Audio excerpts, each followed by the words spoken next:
আল্লাহ ছাড়া কেউ আপনার আপন নয়। আপনি ভুল করবেন যদি আপনি অন্য কাউকে আপন মনে করেন। আপনার পলিটিক্যাল লিডার, আপনার প্রশাসনের স্যার, আপনার পরিবারের স্ত্রী, আপনার সন্তান, হাবি জাবি যা যা আছে, যদি মনে করেন আমার আপনজন, আপনি ভুল করবেন। কারো কাছে, পৃথিবীর কোন সৃষ্টির কাছে যাররা পরিমাণ কিচ্ছু পাওয়ার আশা করবেন না। একটু আশা করবেন, আপনি কষ্ট পাবেন। কারো কাছে কোনো আশা করতে যায় না, শুধু আল্লাহর কাছে আশা করেন। সমস্ত কাজের প্রতিদান আল্লাহর কাছে চান, পরকালে আপনি সুখে থাকবেন ইনশাআল্লাহ। শেষ হাসি আপনি হাসবেন ইনশাআল্লাহ। সব কাজ শুধু আল্লাহর জন্য করেন, কেউ আপনার আপন না। এছাড়া আমি কোনো সলিউশন দেখি না ভাই। আমি কলিজা থেকে কথাগুলো বললাম আপনাকে, আর যে কথা কলিজা থেকে বের হয় সেই কথা আপনার কলিজার মধ্যে আঘাত করবে ইনশাআল্লাহ। সবাই সবার স্বার্থ চেনে, সবাই সবার স্বার্থ চেনে, শুধু আল্লাহ আপনাকে নিঃস্বার্থভাবে ভালোবাসেন। আল্লাহ পাক স্বার্থ চান না। সারাটা জীবন পাপ করে থাকলেও একটা বার দাঁড়িয়ে খালি বলেন আল্লাহ আস্তাগফিরুল্লাহ ওয়া আতুবু ইলাইহি, মন থেকে বলেন আল্লাহ আমি ভুল করেছি, আল্লাহ আমাকে মাফ করে দাও। এক মুহূর্তের মধ্যে আল্লাহ পাক আপনার সমস্ত গুনাহগুলোকে নেকিতে পরিবর্তন করে দিবেন ইনশাআল্লাহ। আল্লাহ ছাড়া কেউ নাই আপন। আল্লাহর জন্য খালেস করে ফেলেন নিজেকে, তার দিনের জন্য চেষ্টা করেন। তার দিন আজকে অবহেলিত, তার দিন আজকে অপদস্থ। সারা বিশ্বের বুকে আজকে মুসলিমরা নির্যাতিত, নিপীড়িত। দিনকে এগিয়ে নেওয়ার জন্য কিছু করেন। আপনার ক্ষুদ্র ক্ষুদ্র প্রচেষ্টা ইনশাআল্লাহ আগামী দিন ইসলামের বড় বিজয় নিয়ে আসবে। দিনের জন্য খালাস করে ফেলেন নিজেকে। আপনার সময় আছে এখন, জ্ঞান অর্জন করেন, জ্ঞান অর্জন করেন, পড়াশোনা করেন, আলেম ওলামার কাছে গিয়ে ক্লাসিক্যাল বইগুলো পড়েন, প্রজেক্ট রেডি করেন, দাওয়াতি কাজ করেন, বই লিখেন, বক্তব্য দেন, দিনের জন্য করেন।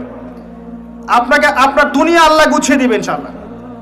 দুনিয়া আল্লাহ গুছিয়ে দিবেন ইনশাআল্লাহ। আপনি দিনের জন্য খালেস করে ফেলেন নিজেকে, আল্লাহর দিনের হয়ে যান।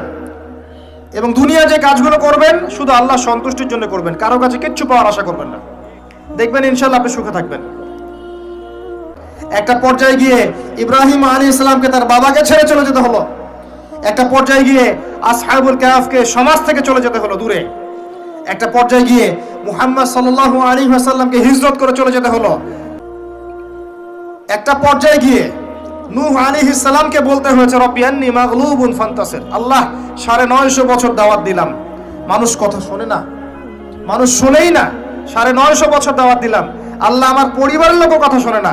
আল্লাহ আমি পরাজিত, তুমি আমাকে সাহায্য করো।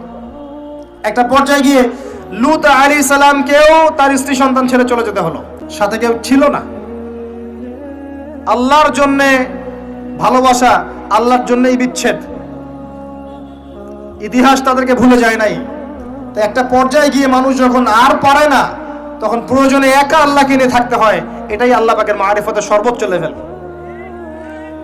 আল্লাহকে নিয়ে থাকেন, ইনশাআল্লাহ আপনি ভালো থাকবেন। রাসূলকে নিয়ে থাকেন, ভালো থাকবেন। তার সুন্নাহকে নিয়ে থাকেন, ভালো থাকবেন। তার দিনকে নিয়ে থাকেন, দিনের জ্ঞান অর্জন করেন, দিনটাকে প্রচার করার চেষ্টা করেন, দিনটাকে প্রতিষ্ঠা করার চেষ্টা করেন। দিন প্রতিষ্ঠা করলে কারো কোনো ক্ষতি হবে না। শৈথিল্যতাবাদী হবেন না, আবার চরমপন্থী হবেন না, জঙ্গি সন্ত্রাসী হয়ে যাবেন না। মধ্যম পন্থায় দিনটাকে নিয়ে গিয়ে যাবেন, মধ্যম পন্থায় এগিয়ে যাবেন, ধীরে ধীরে সবরের সাথে। একটা লেকচারে বলেছিলাম, আমাকে 3টা নসিহত করেছিলেন একজন আলেম।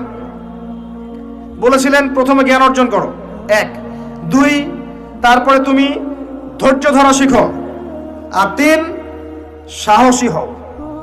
ভীরু কাপুরুষের জন্য জান্নাত নয়, তিনি বলেছিলেন।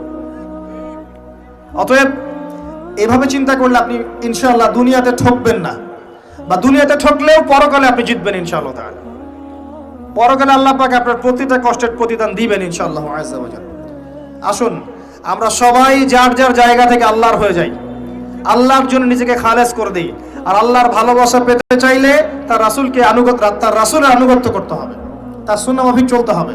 আল্লাহ পাকের ফরজ ওয়াজিবকে ভালোবেসে আদায় করেন, বিরক্ত হয়েন না। নামাজের আজান হচ্ছে, বিরক্ত হয়ে যায় না, ভালোবেসে নামাজে যান। যে আল্লাহ আমার কাছে একটা ইবাদত চেয়েছেন, আমার রব, আমার সৃষ্টিকর্তা আমাকে একটা সুযোগ দিয়েছেন, আমার কাছে একটা ইবাদত চেয়েছেন, সিজদা চেয়েছেন। আল্লাহ আমার কাছে কি আর চেয়েছেন? তাওহীদ চেয়েছেন, সুন্নত চেয়েছেন, হালাল খাই এতটুকু চেয়েছেন, সাধ্যমতো দিনের খেদমত এটা চেয়েছেন। আল্লাহ পাক আমার জন্য জান্নাত রেখেছেন, আমি আল্লাহর জন্য করব না? আল্লাহ পাকের কাজগুলো ভালোবেসে করেন, আল্লাহ পাকের কাছে পাবেন ইনশাআল্লাহ তাআলা।